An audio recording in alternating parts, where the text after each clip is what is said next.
Monkey.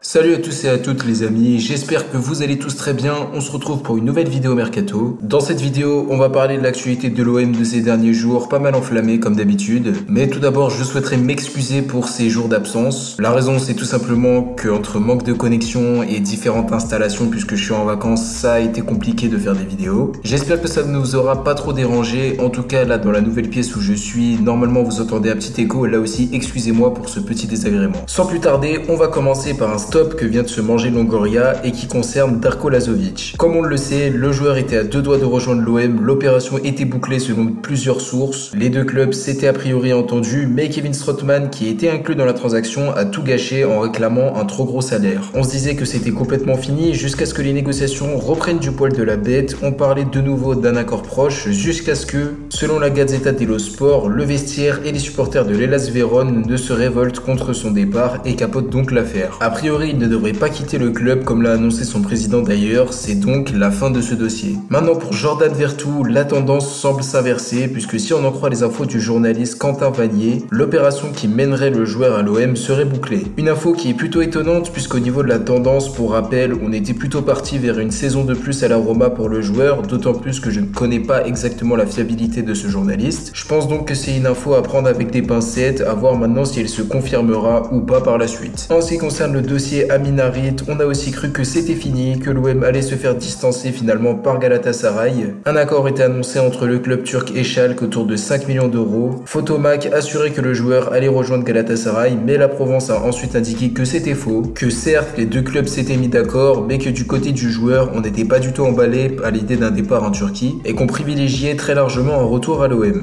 La source va plus loin en nous indiquant qu'après réflexion, le Marocain ne veut que Marseille et rien d'autre. À voir si ça suffira pour convaincre les dirigeants de Schalke est décidément très compliqué. Retour d'une piste qui va faire plaisir à beaucoup de monde, celle menant à Seko Fofana. C'est Lyon de l'Atlas qui relance la piste en nous indiquant que l'OM n'a pas oublié son dossier et aurait conservé un accord verbal avec le joueur. Cet accord, on en parle depuis quelques mois déjà, mais par contre, le plus compliqué resterait à se mettre d'accord avec Lens qui se montre gourmand en demandant au minimum 20 millions d'euros. Pour rappel, la concurrence est aussi ardue avec le PSG notamment qui pourrait se rapatrier sur lui en cas d'échec dans le dossier Renato Sanchez.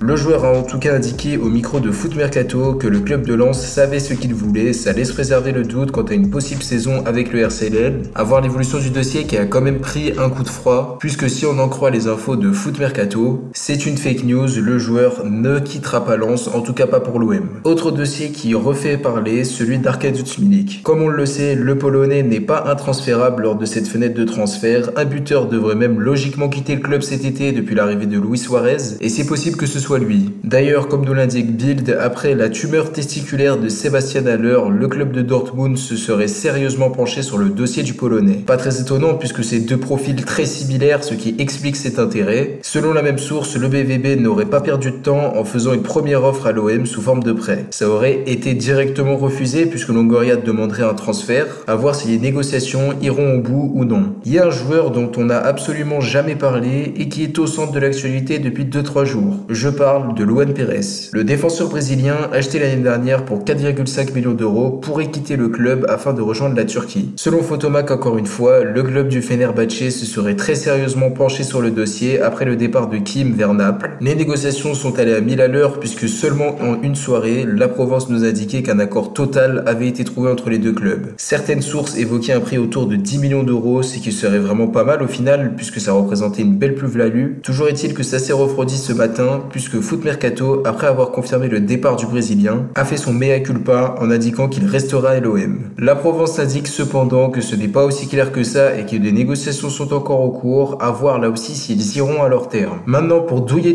Tatsar, le Phocéen a très bien éclairci la situation du joueur. La source nous indique que plusieurs possibilités s'offrent à lui. Tout d'abord, si jamais lors de cette période de transfert, aucune offre n'arrive sur la table, le joueur sera olympien la saison prochaine et jouera normalement. Par contre, Si une offre arrive sur la table mais qu'il refuse de partir afin en gros de signer libre l'année prochaine dans le club où il souhaite, il sera directement envoyé en équipe réserve. Je trouve cette clarification quand même très intéressante pour un dossier très chaud de Longoria qui aura pour mission de bien gérer ce feuilleton, ce qui ne sera pas simple à cause de cette fin de contrat qui arrive dans un an. Et donc voilà les amis, c'est déjà la fin de cette vidéo. N'hésitez pas à me dire si elle vous a plu dans l'espace commentaire. Donnez-moi votre avis sur les différentes pistes dont on a traité. N'hésitez pas à vous abonner, à partager la chaîne, à lâcher le like aussi, ça me ferait très plaisir. On se retrouve pour une nouvelle vidéo. D'ici là, prenez soin de vous. C'était Kalash OM. Ciao à tous.